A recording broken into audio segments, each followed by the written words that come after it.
ଆଜ୍ଞା ଇଏ ଘର ହେଉଛି ପୁରୁଣା ବହୁତ ଆଗରୁ ତିଆରି ହେଇଥିଲା। ଏବେ ଯେଉଁ ରାସ୍ତା 2 ମାସ ତଳେ ଯେଉଁ ରାସ୍ତା କାମ ହେଲା ସେ ରୋଡ଼ଟି ଆମ ଘର ପଛରୁ ପ୍ରାୟ 3-4 ଫୁଟ ଅଧିକ ଉଚ୍ଚା ହେଇଗଲା। ଉଚ୍ଚା ହେବା ଫଳରେ ଯେତେବେଳେ ସେମାନେ ଦାଢ଼ରେ ମାଟି ପକେଇଲେ ମାନେ ଢଳେଇ ପକେଇ ସାରିଲା ପରେ ଦାଢ଼ରେ ସବୁ ମାଟି ପକେଇଲେ, ମୁଁ ସେ କଣ୍ଟ୍ରାକ୍ଟରଙ୍କୁ କହିଲି ଯେ ଏପଟେ ବହି ରହୁଛି ତେଣୁ ତୁମେ ଟିକେ ଆକୁ କ'ଣ ସୁବିଧା କର ଟିକେ ଯେ ମାଟିଟା ଏପଟେ ଭାସିକି ନ ଆସିବ ପାଣିଟା ନ ଆସିବ। ସେ ମୋତେ ହଁ ହାଁ କଲେ କିନ୍ତୁ କାମ କିଛି କଲେନି। ତାଙ୍କୁ ବାରମ୍ବାର ଦେଖାଇ କହିଛି ତାଙ୍କୁ ସେ କଲେନି।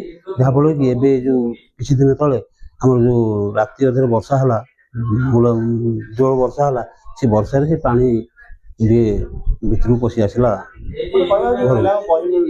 ପିଲାଙ୍କ ଭବିଷ୍ୟତ ସହିତ ଖେଳ ହଉଛି, କ'ଣ ୟା ନେଇ କ'ଣ କରିବେ? ନା ବହି ପ୍ରାୟ ସବୁ ଦିଆ ହେଇଗଲାଣି। ଆଉ କେତେଟା ସବଜେକ୍ଟ ଅଛି ଆଜି ବହି ଆସୁଛି, ଯେ ବହି ଆସିଲେ ଦିଆଯିବ। ଯଦି କହିବା ଆଉ ଗୋଟେ ବହି ଦେଖୁଛନ୍ତି ଗୋଟେ ଘର ଏପଟେ ଅଛି ଭଲ ଘର ଅଛି ଏପଟେ ବହି ରହୁଛି ନାଇଁ ସେପଟେ ଯୋଉ ତଳପଟ ଘରଟା ସେ ତଳପଟ ଘରଟା ବହି ଥିଲା ସେ ବହି ଅଛି। ସେପଟେ ପାଣି ବଢୁଛି ସେପଟେ କାଇଁ ରଖିବେ?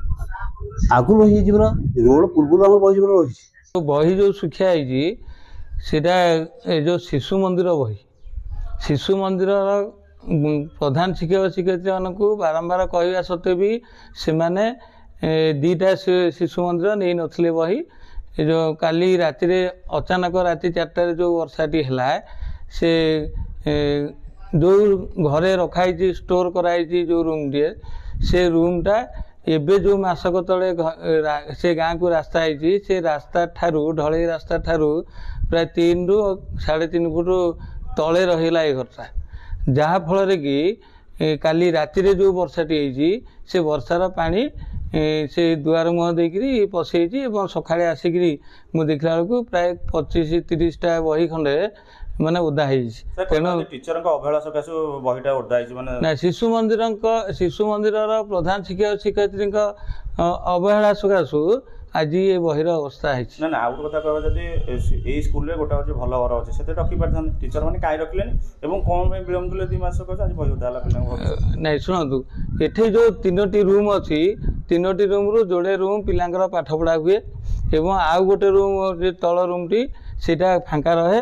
ସେ ତଳ ରୁମ୍ରେ ହିଁ ବର୍ଷ ଧରିକି ବହିପତ୍ର ଥୁଆ ହୁଏ ଏବଂ ବଣ୍ଟାଯାଏ। ଏ ଯେଉଁ ଉପର 2ଟାକ କ୍ଲାସ୍ ରୁମ୍ରେ ପିଲାମାନେ ପାଠ ପଢ଼ନ୍ତି। ଆଉ ନା ବିଓ ଅଫିସର ନିଜସ୍ୱ ଅଫିସ୍ ନାହିଁ। ସେ ବି ଗୋଟେ ଆମର କଣାସା ଆଇଡ଼ିଆଲ ସ୍କୁଲର ଯୋଡ଼େ ରୁମ୍ ନେଇକରି ସେଠି ବି ଅଫିସ୍ କରାହେଉଛି, କିନ୍ତୁ ଅଫିସର ନିଜସ୍ୱ ଜମି କିମ୍ବା ନିଜସ୍ୱ ଘର ମଧ୍ୟ ଏ ବ୍ଲକରେ ନାହିଁ।